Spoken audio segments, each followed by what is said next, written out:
Хамтдаа үзэгчдээ баярлалаа. Гурилын импортын татварыг нэмэгдүүлэхгүй байхаар болсон. За энэ үйлдэл нь үндэсний үйлдвэрлэгчдэд дэмжих стратегийн хүнсээ дотоодоос хангах ерөнхийлөгчийн санаачилсан хөтөлбөрүүдтэй зөрчилдсөн. За өнгөрсөн онд гурилын импортын татварыг буулгаж, импорт нэмэгдсэн ч гурилын үнэд төдийлөн өөрчлөлт ороогүй. За энэ сэдвээр эдийн засгийн болонд дэлгэрүүлэн мэдээлэл өргөнэ. Орой мэндийг хүргэе. За өнгөрсөн 2024 оны 4-р сард одоогийн улсын хурлын дараагаар ажиллаж байгаа. За тухайн үеийн засгийн газрын хэрэглэх газрын дарга амар хязгааллангийн тухайд за импортын гурилын татварыг бол татвараас нь чөлөөлөё гэдэг ийм хуулийн төсөл санаачилсан. За ухтаа яагаад санаачилсан бэ гэхээр тухайн үед бол гурилын үн нь огцон өсөж байна. За тэгэхээр импортын гурилыг татваргүйгээр оруулаад ирэхээр за гурилын үн буурах магадлалтай, өрсөлдөөн бий болсноор буурах магадлалтай гэж үзэж байсан. Гэтэл өнөөдөр бодит байдалд гурилын үн буураагүй, үнд төдийлөн өөрчлөлт ороогүй гэдгийг худалдаачид хэлж байна. Үнэн зөв зөвлөж штэ. Дээд ихтэй хүмүүс авахгүй ер нь дотоодын гурилыг болцоо яриад байна да. Орос гурил орж ирэх нээлттэй болсноос хойш дотоодын гурилны үн өөрчлөгдсөн үү? Өөрчлөгдөөгүй, ерөөсөө өөрчлөгдөөгүй. Ганц нэг хүмүүс авсан чанар муу байсан. Хав пар гэдэг хүмүүс голоор хар байна гэдэг голоод ирсэн. Авахгүй. Авсан ганц нэг борлуулагч бодсон шүү дээ. Бууралт бол үзэгдээгүй. Яг бууралтээс алтан дрэний нэг дөрвөл бол хөрхөө одоо ч гэсэн яг нөгөө хоёр тацсангүй жоохон хямд байгаа. Нэг хилийн савлгаатай макеттай гурлууд өгөөл арай илүү ав. Талаш дээрэг үндэсний статистикийн хорооноос гаргасан судалгаа статистик дүн мэдээлэлээс харцгаая. 2024 оны 5 дугаар сарын 13-ны өдөр гэхэд гурилын за тэр дундаа алтан тариа дээд зэргийн гурилын килограммын үн 2969 төгрөгийн дундаж үнэтэй байсан байна. Тэгвэл 2025 оны 5 сарын 13-нд 3171 төгрөг болсон байна. Ойролцоогоо нэг 200 орчим төгрөгөөр үнэ нь өссөн байна.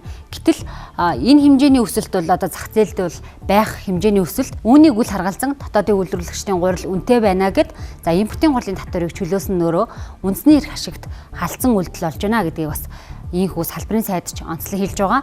Мөн дээрээс нь эдийн засгчдын зүгээс ч гэсэн дотоодын үйлдвэрлэгчдэд дэмжсэн бодлого өгүүлэгдэж байгаа энэ цаг үед за энэ импортын гурилын татварыг чөлөөлөөгүй нөөрөө бас эргээд үйлдвэрлэлийг хумих, ажлын байрыг хумих, за эргээд иргэдийн амьдралд оройтох бас нэг суурь болж байгаа гэдгийг онцоллоо. Газар тариалангийн үйлдвэрлэлийн түүхэнд хараар бичигдэх юм хуулийг батлаа. Монгол улс Улаанбаатар үр тариан үйлдвэрлэл явуулах шаардлагагүй гэдэг үндсэндээ юм бодлого гаргаж байна. Энэ бол Монгол улсын үндэсний эрх ашиг аюулгүй байдалд ноцтой харш ийм шийдвэр гэж салбарын сайдын хувьд үзэж байна. Улаанбаатарын тариалт байна гэдэг маань мал аж ахуй маань тэжээлтэй байна гэсэн. Ганц удын эрсдлээс ангижирж байна гэсэн үг. Газар тариалан хөгжин гэдэг маань өөрөө хүнсний үйлдвэрүүд хөгжнө гэсэн үг. Ахаа тахаа шовуу сүүнийгээд олон эрчимцэн аж ахуйнд бий болно гэсэн үг. Яг татврын бодлого бол тухайн улс оронд үйлдвэрлэл хөгжихөө эсвэл худалдаа хөгжихөө гэдгийг шийдэж идэг гол бизнес эрхлэгчдийн гол харах цэг болчтой. Тэгэхээр манай дээр байгаа энэ татврын хөнгөлчлөлт ялангуяа гаднаас орж ирж байгаа худалдааны энэ татваруудыг бууруулах нь бол дотоодод бизнес эрхлэх боломжийг хязгаарлах юм сөрөг үр дагавруудтай. Тэгэхээр төрийн бодлого хаашаа явж гин гэдгийг хараад илүү дотоодын үндэсний үйлдвэрлэлүүдэд дэмжих чиглэлтэй анхаарах хэрэгтэй. Импортлсон гурилын мэдээллийг та бүхэнд харуулж байна. За ингээд харахад Оросын албаны улсаас бол 90 гаруй хувийг нь бид бүхэн импортоор авч байна.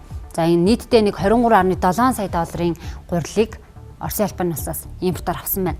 Тэгтэл бусад улс орн бол төдийлөн эзэлж байгаа мөнгөнд дүн бол хамаагүй байгааг эндээс харж болно. Ингээд харахад бол яг энэ импортын гурилын татварыг тэглэх нь өөрөө нөгөө талдаа Оросын албаны улсад бага хэмжээний ч гэсэн ашигтай ийм 8 болж байна. Нөгөө талдаа бол ус зөрчид бас үүгээр дамжуулаад за стратегийн бүтээгдэхүүн болсон гурилын зах зээлийг гадны аль нэг улсад бол алдах эрсдэл үүсэж байна гэдгийг бол салбарынхан онцолж байна. Үн тогтоодог монопол, олигопол зах зээл өөрөө бодиттой бий болчихжээ. Сонголт байхгүй болсон. 2 том үйлдвэр нийлээд 50-аас дээш өв. 3 том үйлдвэрийн үйлдвэрлэлд нийлээд нийт зах зээлийнхаа 78%-ийг үйлдвэрлэдэг болчихсон. Улмаар өгсөн хөвөлдөж үнэ нэмдэг болсон гэдэг мэргэжлийн байгууллагын дүгнэлт нь удаа дараа гарсан. Мэдээж салбараа хамгаалах ёстой, тариаланчтай хамгаалах ёстой, үйлдвэрүүдэд хамгаалах ёстой. Гэхдээ энэ бүгдийн цаана бид төр хэрэглэгчийнхээ эрх ашигыг хамгаалах ёстой. Яг дотоодын бизнес эрхлэгчдэд бол тэгш бус байдлыг бас үүсгэж байгаа. Тэгэхээр нөгөө гаднаас худалдаа хийж байгаа хүмүүстээ илүү тухайн бизнесийг хийх таатай нөхцөлийг бол бүрдүүлж байгаа боловч дотоодын бизнес эрхлэгчдэд дэмжсэн, чиглэсэн үнэтэд үүсгэх хэмжээний бодлого зохицуулалт байхгүй байгаа нь одоо шударга биш байдлыг, тэгш бус байдлыг үүсгэх юм сул талуудыг бол дагуулдаг. Ковидын цаг үед Монгол улсын хувьд дотооддоо стратегийн бүтээгдэхүүнүүдэд үйлдвэрлэдэг байх нь нэн чухал юм а гэдгийг бол ойлгосон. За үүний хүрээнд ч гэсэн Монгол улсын эрхлэгч ухнаагийн хөрөлсөхийн тухайд цагаан алт, за хүнсний хувьсгал гэх мэтчлэн хөдөлгөөнүүдийг санаачлан хэрэгжүүлээд эхэлчихсэн.